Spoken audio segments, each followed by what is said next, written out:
Chers amis, bonjour et bienvenue aujourd'hui. Ça fait du bien, ça fait du bien. On va parler dans ce monde de brut, on va parler de livres. On va parler de deux livres. Alors ils paraissent épais comme ça, mais chaque livre est un journal de route écrit par Jérôme Bergamy, qui est ici en face de moi. Bonjour Gilbert. Et qui avec sa compagne Sabina, Sabina, c'est pas Sabrina, c'est Sabina, hein, sans le R. Sans le R, hein, ont créé une association qui s'appelle Terre en Marche. Oui, La Terre en Marche. La Terre en Marche. Et ils ont tous les deux, avec leurs gosses, je crois. En Afrique en 2019, avec la petite sur le dos. Avec la petite sur le dos, voilà. Ouais. Ils ont parcouru le monde et ils en ont retiré, bien évidemment, hein, une expérience extraordinaire qu'ils racontent dans leur bouquin, dans leur journal de route. Hein. Ce sont des journaux de route, tout à fait. Voilà. Alors, pourquoi cette association? Pourquoi ce parcours?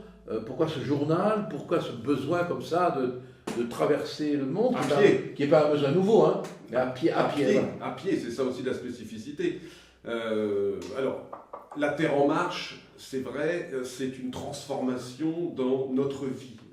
C'est en 2014 que Sabina et moi-même décidons de modifier toute notre façon de parcourir le monde. Je suis écrivain, depuis 25 ans j'écris des livres à travers le monde qui racontent les sociétés traversées, les enjeux politiques, économiques, culturels de ces sociétés. En 2014, nous décidons de basculer complètement dans l'inconnu, la prise de risque, en parcourant le monde uniquement à pied comme des pèlerins sur la route.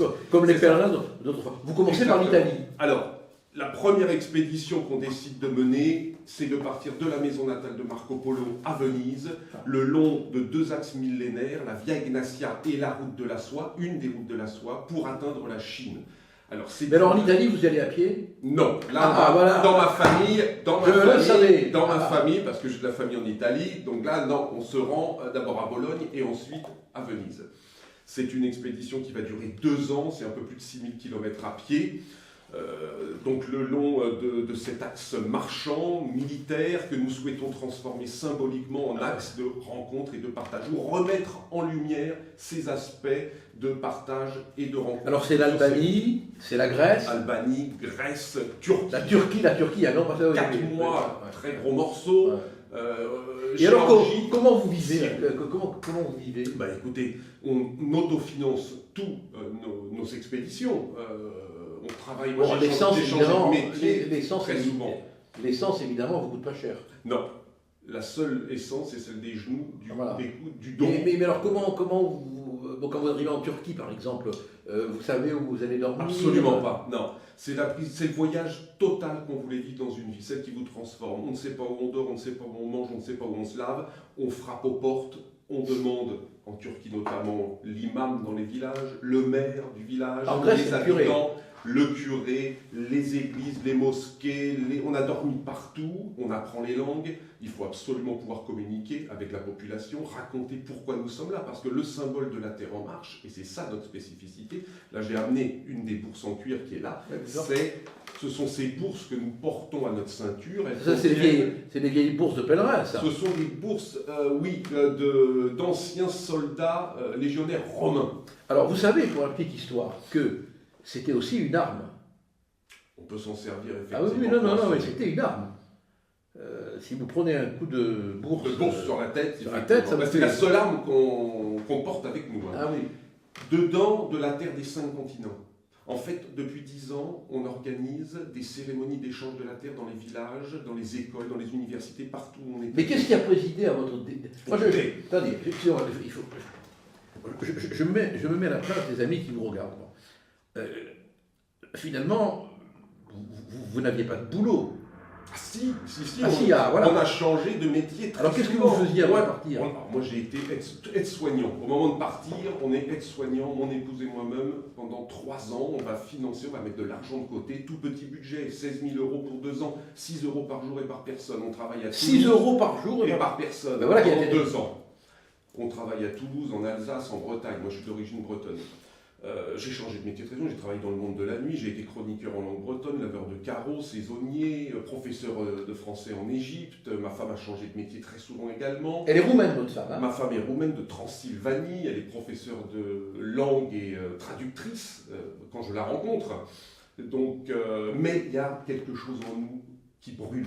C'est le goût de l'aventure, le goût de l'inconnu, le goût du risque et le monde qui est en train de se transformer, les conflits permanents. Ah, voilà, ouais. J'essaye de comprendre pourquoi nous ne pouvons pas vivre ensemble sur cette planète, qu'est-ce qui se passe dans notre cœur, dans nos esprits, pour avoir tant de difficultés à vivre ensemble. Ce symbole-là de la Terre, Oui, c'est très beau ça. mais je vous assure, c'est la Terre. Alors il y a deux choses, Gilbert.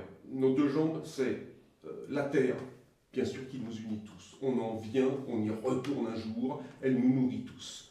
Et en même temps, c'est la terre des hommes, l'attachement des hommes à leur terre natale, à leur mémoire, à leur histoire, à leur culture. Je ne connais que des hommes enracinés sur leur territoire. Ce sont les autres, moi, qui m'ont surtout fait aimer et comprendre mon pays. Mais finalement, l'air de rien, en organisant ce long périple, Oui. je ne sais pas du tout si vous êtes croyant, Je suis catholique. spiritualiste. Non, mais je ne connais pas votre monde intérieur. Hein, bon. Mais vous renouez avec finalement la vieille histoire métaphysique, spirituelle, transformatrice du pèlerinage.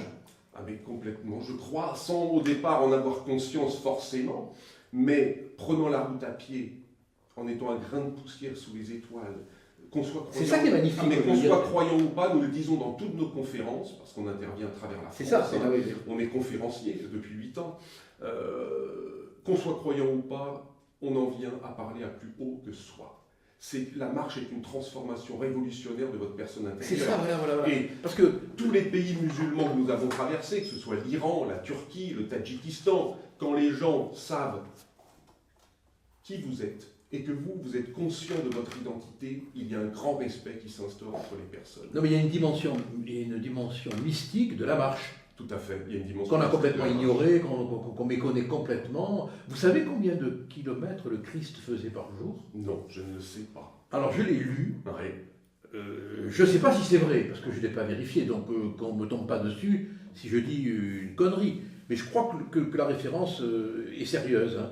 30 km par jour. 30 km par jour, c'est une bonne moyenne. En moyenne. C'est 6 heures de marche. Ouais. C'est 6 heures, c'était un grand pèlerin. Et 6 heures de marche, c'est à peu près ça, 5 km. Voilà. La marche occupe une place bien sûr considérable dans tout ce qui est mais ça transforme même tous les rapports humains. Ouais. En 3 ans de marche cumulée, sur 8300 km, parce qu'en 2019, il y a eu la traversée africaine. Nous n'avons pas été agressés une seule fois, ni violentés, ni volés. Alors je ne vous dirais pas ça si j'avais perdu des doigts, un bras, etc. Mais ça n'est pas arrivé. Les animaux nous ont attaqués, les hommes jamais. Et qu'est-ce que vous avez, un bâton Un bâton de marche qu'on nous a offert sur la route. Je marche avec une glitsa, un bâton de montagne grecque, et ma femme avec un bâton de berger turc. Oui. Voilà, ce sont nos deux soldats pour nous protéger des chiens, des attaques de chiens. Et la nuit, quand vous arrivez... Enfin, imaginons, allez, on va prendre... Je le prends au hasard, hein. Vous arrivez en Turquie, je tombe dessus. Oui, en Turquie. Vous arrivez en Turquie, on est en septembre, le 15 septembre, hein, vous arrivez en Turquie, vous passez la frontière turque, comme deux fleurs, vous dites. Hein.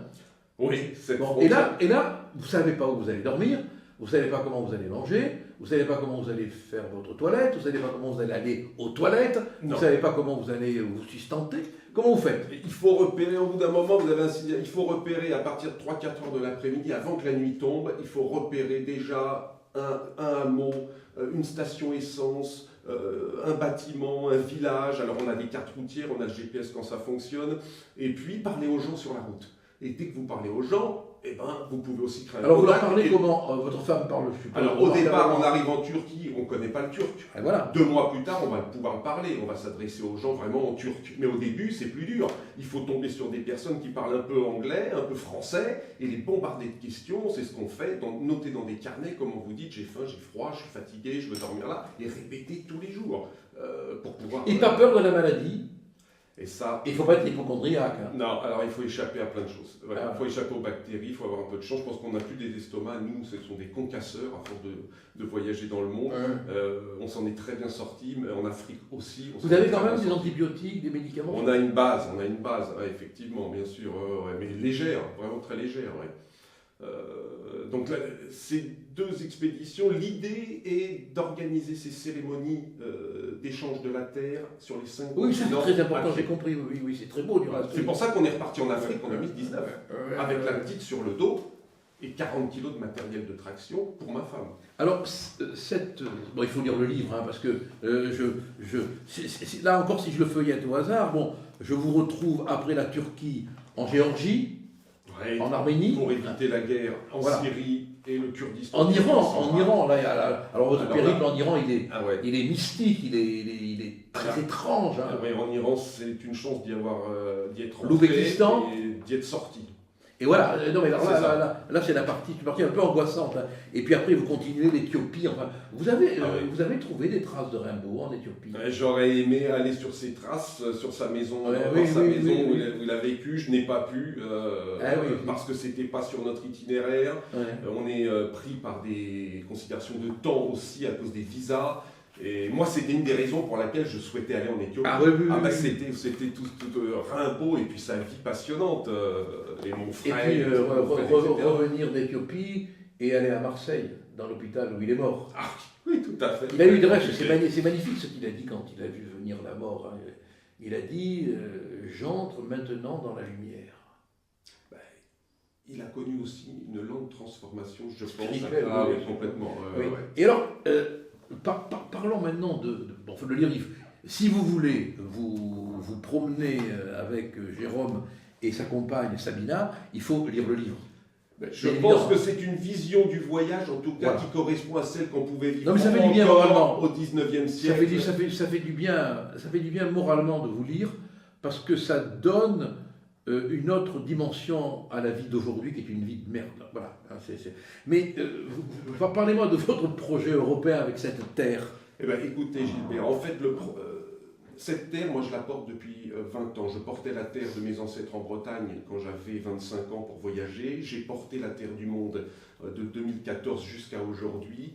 Et dans la droite ligne de cette action et dans l'actualité vraiment politique, j'ai un projet. Je suis en train de monter un projet avec un ami qui s'appelle Victor Valero, une marche de la souveraineté, dans le cadre des élections européennes.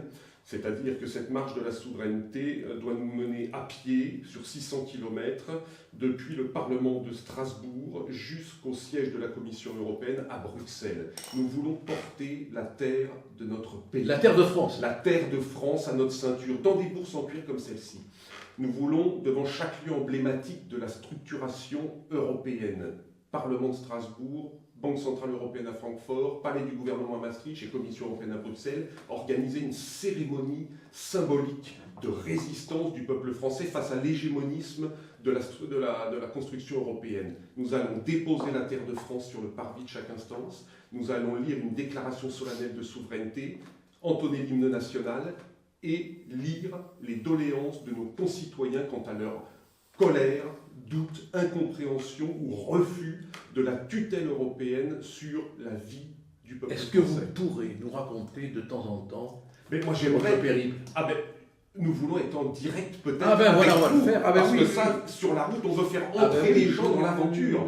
Également, donc on peut imaginer des lives, comme on dit, on va le avec faire, vous, pour que vous nous suiviez. Oui, on va le faire, c'est trop beau. Hein. Ça, c'est quelque chose Allez, mes amis, de puissant. Voilà, regardez la terre de France, elle a fait le tour du monde. Il y aura de la terre de France dans 2 nouvelles bourses que nous aurons. Elle a fait le tour du monde. Je tiens juste à dire que les gens qui souhaitent nous aider à participer au financement de cette marche peuvent se rendre. On a monté une cagnotte, c'est très important. Bien sûr, c'est évident. La marche de la souveraineté sur onparticipe.fr et vous pouvez nous aider à financer le coût de cette marche. C'est pas pour rien qu'il y a une bourse. Oui, les bourses avec de la terre qui représente de l'or. C'est la terre de notre pays aussi, bien sûr, pays qu'on veut défendre. Merci Jérôme, moi je l'ai lu. Alors le livre, il faut le dire à nos amis, on le lit lentement, hein, on prend le temps, c'est une promenade.